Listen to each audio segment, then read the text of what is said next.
So we've got another week, which means another episode of Trigun Stampede, which means another villain that we get to see him face off with, which means another interesting story that just might go full circle. So what happened on episode 5? Let's find out.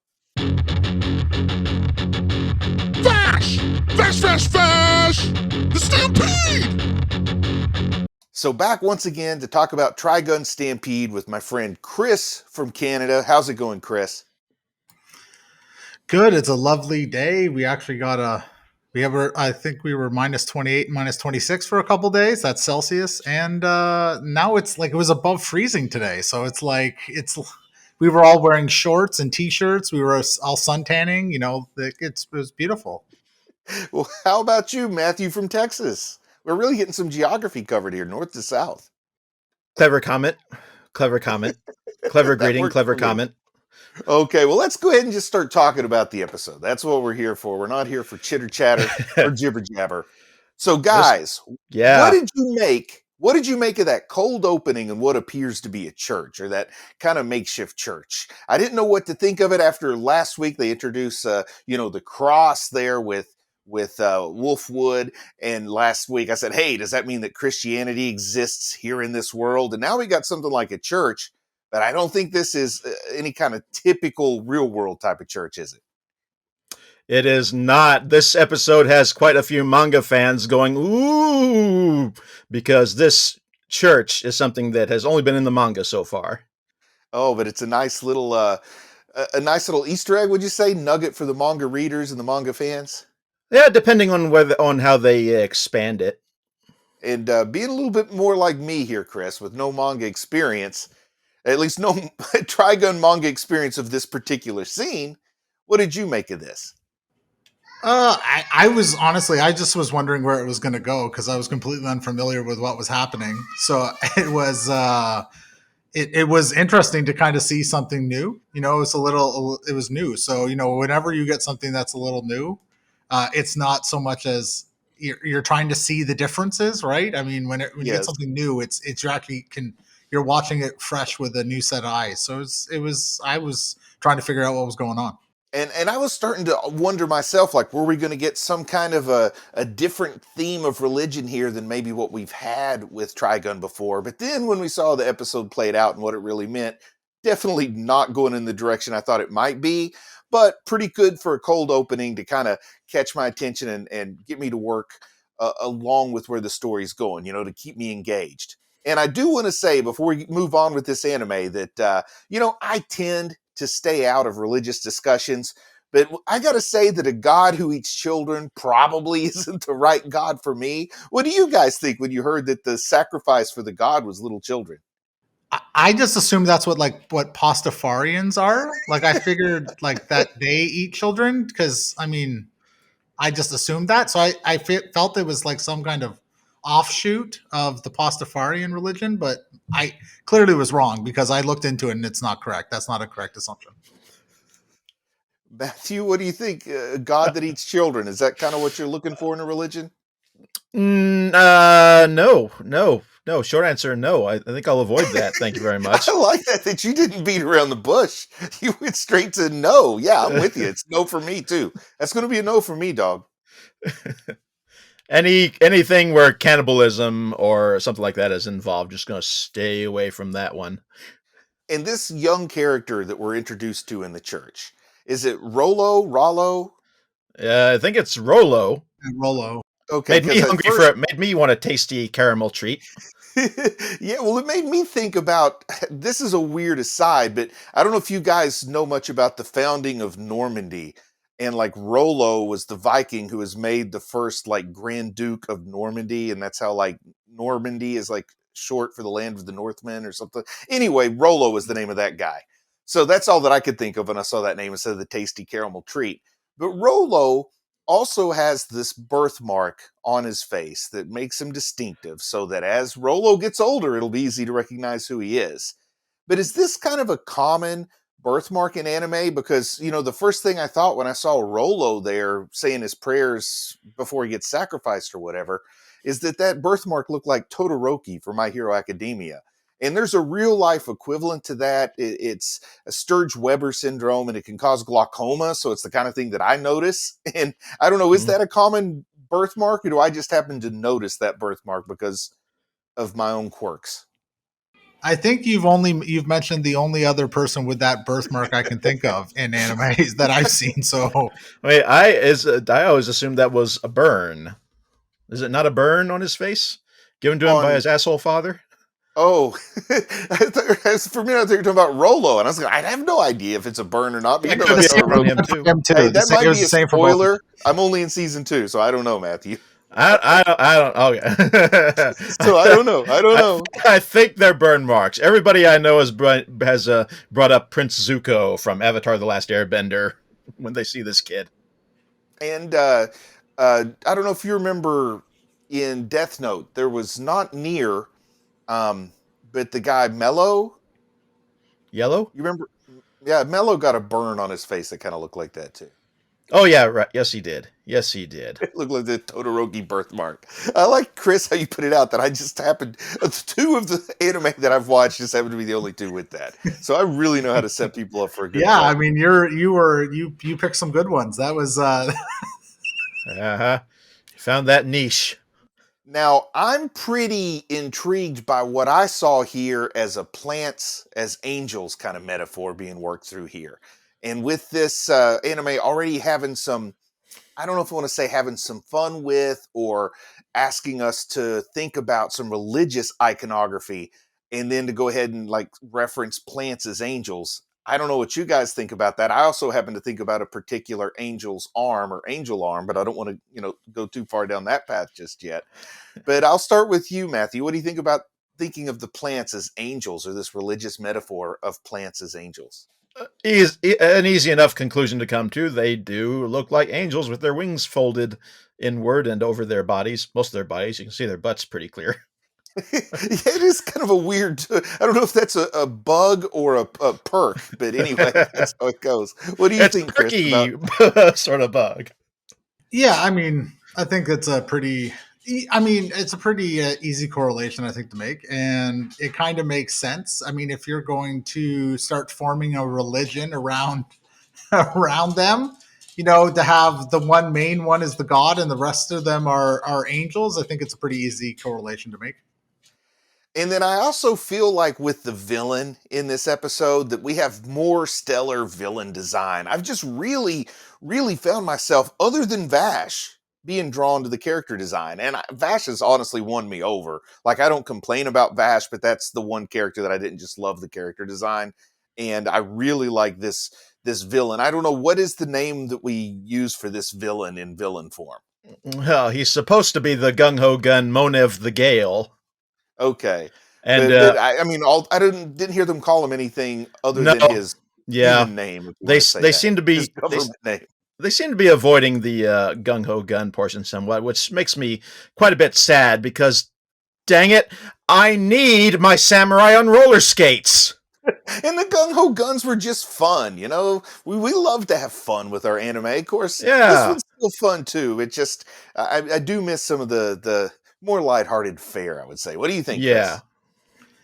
Yeah, I mean, I think I said in the last episode, I hope at some point we got to get some mention of it, just because of the ridiculousness of the, like, just here they are, this super serious group of killers, and their name is the Gung Ho Guns. Like, it's like so ridiculous that if they don't bring it up, then it's going to be a shame. So I don't know. yeah. They sound like a And tough street gang that snaps a lot when they talk to you. I wouldn't be averse to that. And the as a comic book guy, I don't know if you know that, you probably don't know the history of this character, but his original design was supposed to be based off of Venom from Spider-Man comics. Oh, really? I Yeah, would have the thought more of like Bane. Like, he would have looked more he of like a Bane than a he Venom. looked, in this version he looks a lot more less like Venom than in the previous versions. But that was the thing that the creator of Trigun based the whole character on initially. And I always love Yes. hearing those kind of Yeah. comparisons. Like I heard a lot of the inspirations for some of the characters in Attack on Titan. I always get fun out of hearing like Brock Lesnar was this guy, or this boxer or wrestler or MMA fighter was this guy. So I think it's kind of cool seeing the one-to-one like Western comic influences. To know that this guy was inspired by Venom, I can see that. But then, of course, this iteration they add their own sort of Bane to it. But then again, you look at Tom Hardy's Venom and how overly muscled up that is, then he's almost like Bane too. And to go full circle, Tom Hardy was Bane. Exactly. And Monev is Venom spelled backwards. That makes sense. Oh my goodness, I never before realized that. Wow. Actually, So Tom Hardy one should be in the live action Trigun movie as I this would character Monev. could do that. At one point in the episode, you can see you can see Venom written on a wall in a weird font. Oh, It's kind of cool. nice. So here's the $1,000,000 question for you guys. And that is, what would you have done if you were Rolo? Chris? Um, Probably nothing different because I would have gone insane through torture and all kinds of stuff that got through me. I don't think he was very much in control of his faculties by the time Vash, 20 years later, decided to show up to rescue him. Well, I'm I mean, thinking more like when he was a kid. First off, I liked his running away policy. Like I was 100%, I too would have Yeah. run away, but he didn't stay ran away. What do you think, Matthew? What would you have done if you were Rolo?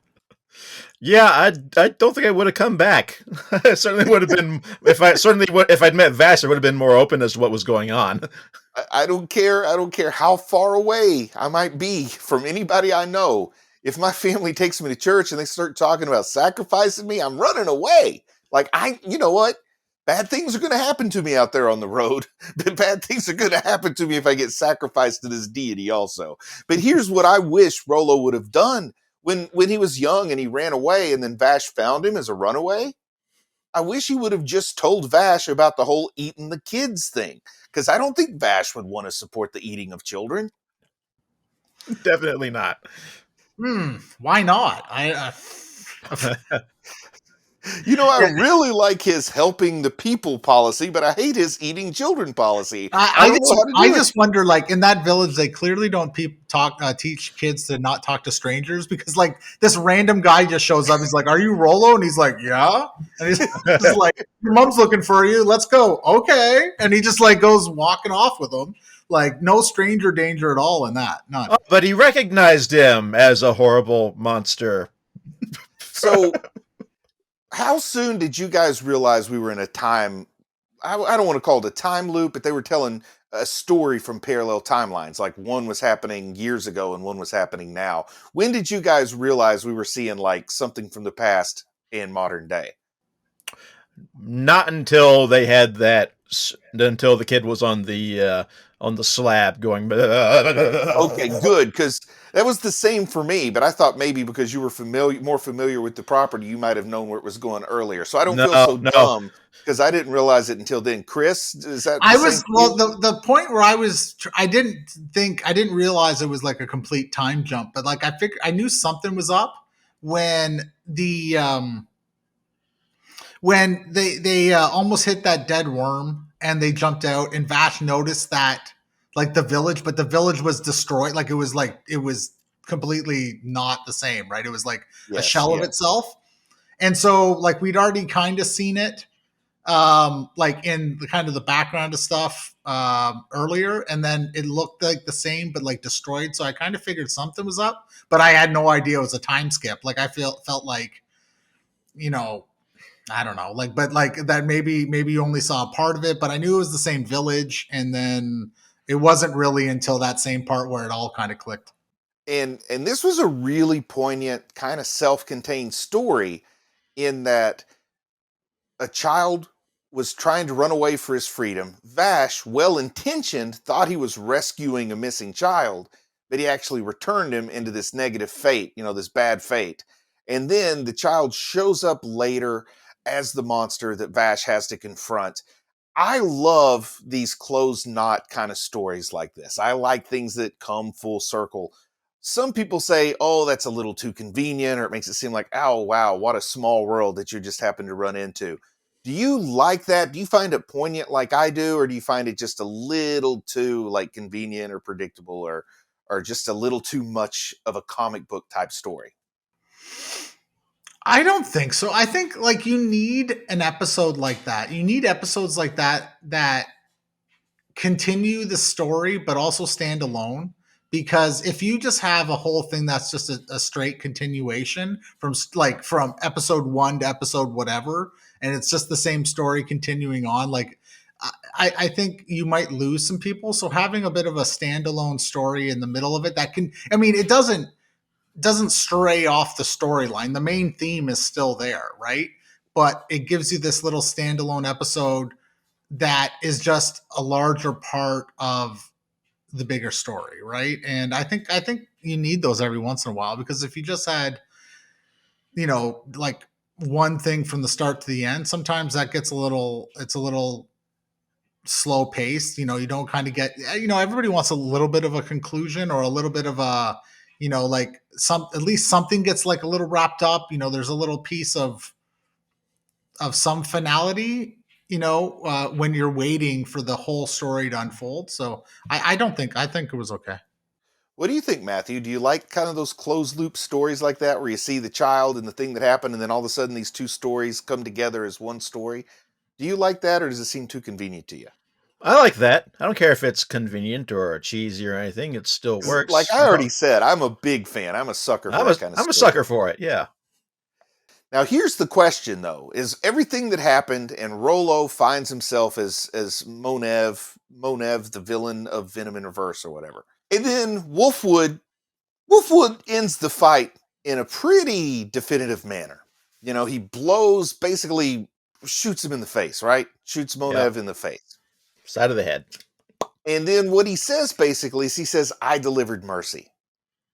I don't know if you guys agree with this or not. I don't really think Wolfwood delivered mercy there. I don't think I'm the person who says, yeah, Wolfwood is right. He did deliver mercy. I don't know if I agree. Let's see. Matthew, do you agree that Wolfwood delivered mercy? How do you feel about that?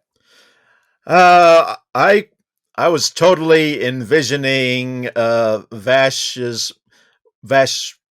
helping Rolo and winning him back, and then being a new traveling companion. That's how I always like these sort of things to turn out. So Yes, I yes. think Wolf would jump the gun quite a bit on that one.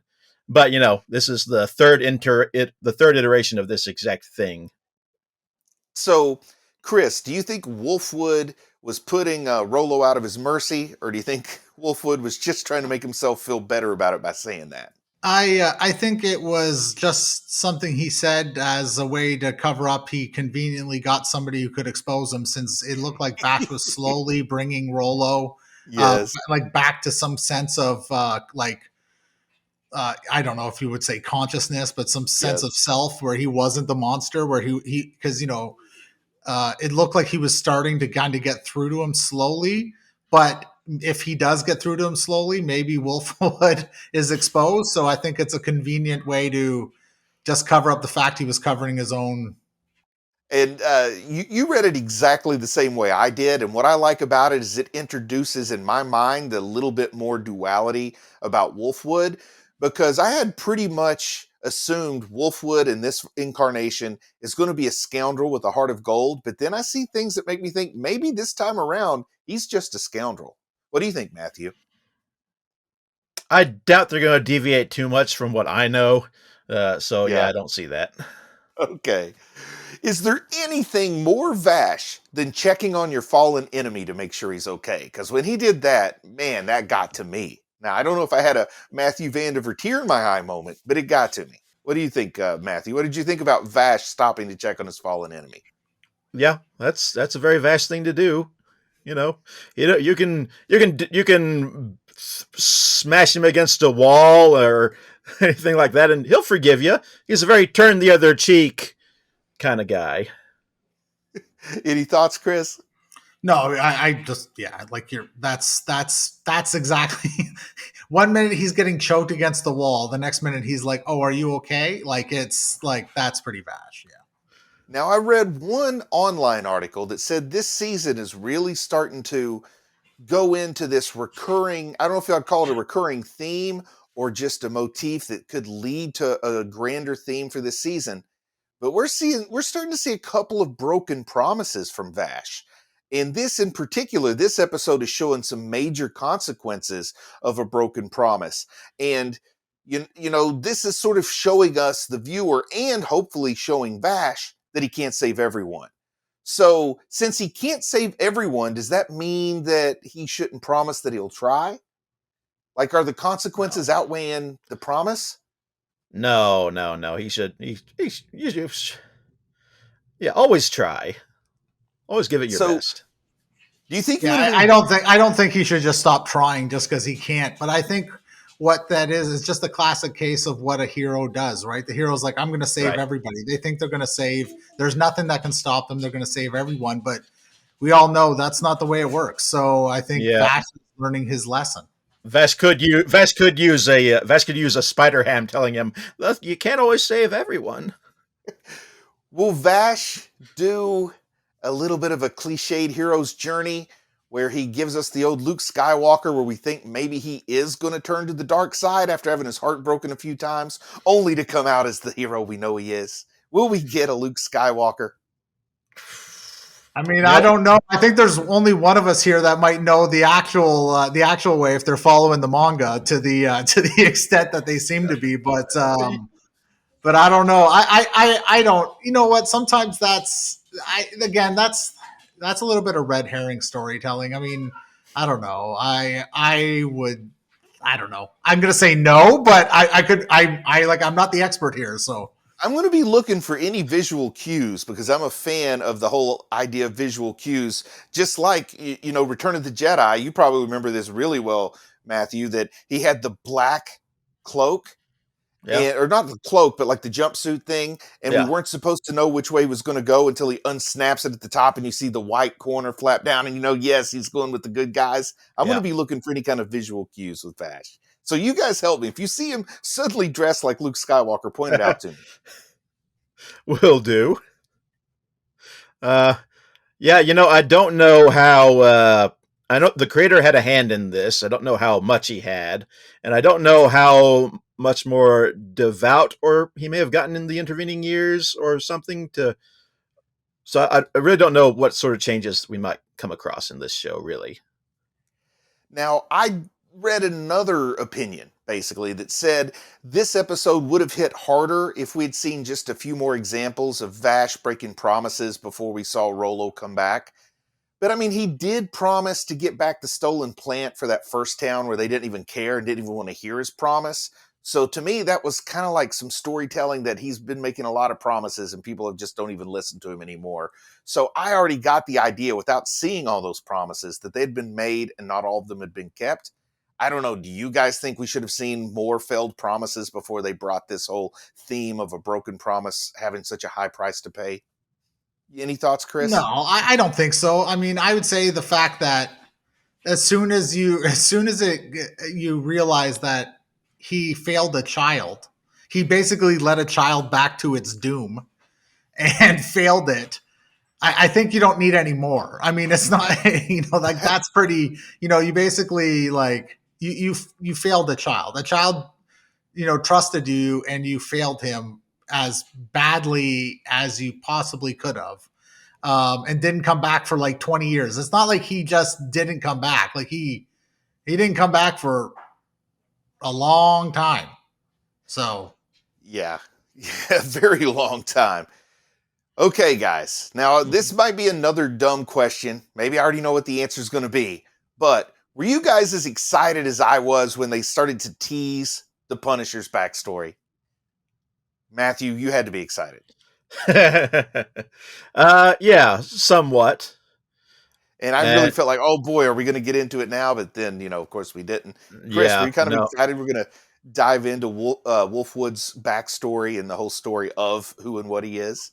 Oh, I think we're gonna get it. I mean, I think they're not gonna throw that out there and just be like, well, we're not gonna discuss it anymore. I mean, they very well could, but I don't think they're gonna just drop that as a teaser, then walk away from it and never bring it up again. So I think we're definitely gonna get it. I think I think it'll be pretty cool to see.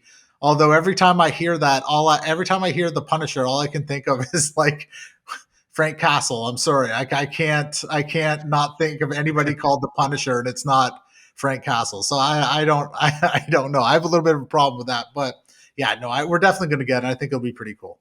I'm sure the Yeah. Punisher was planned that way by Night Owl, being the Marvel fan. Yeah. Oh man, it's funny. It would be funny if we found out his name really was Frank Castle, and then they changed it to Wolfwood. All right. So, guys, last question I've got on my list here is: what do you think was the significance of the wind returning at the end of the episode? Well, remember, I was just going to bring this up. That was one of the cool. It was almost like a throwaway, but they said your son who was born on a day without wind. Yes. And so basically he had to die for Wind to return to the city. The problem is there's nobody left in the city because it looks like they don't really say it, but he pretty much killed everybody in the city. So like, It also kind of suggests if they had just sacrificed the kid, maybe they would have gotten their wind back, which is awfully macabre to me. What do you think, Matthew? It's just too bad they didn't have any foods to create wind. Okay. No, it's beautiful. The sacrifice was made, and wind came back. Was for some reason. I'm sorry. I was happy for this one thing because the character was called Monev the Gale, but this was the first time he actually had a wind weapons to use. Oh, I didn't even think about that. I was just thinking like Gale was his name instead of like Gale Force Winds. But we should say it was a hail of bullets, but this was Gale Force Winds. I did think it was a nice touch, like just a really nice touch to have the wind return once he died. Just kind of an interesting bringing this story again full circle.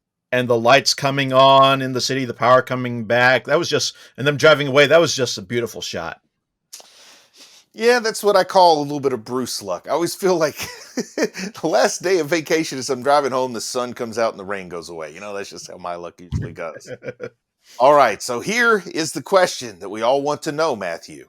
Did you cry during this episode? From the moment Meryl and Roberto were looking at the picture of Vash holding baby Rolo, from there until about the end, I was a bit wet in the eyes. So you had a good bit of tear distortion going on while you were watching this. Anything involving Vash's backstory is going to make me do that. Did you cry at all, Chris? No. All right. And here we are, 5 episodes in, and still no Millie. But I'm proud of you for watching anime, and we'll talk to you again soon.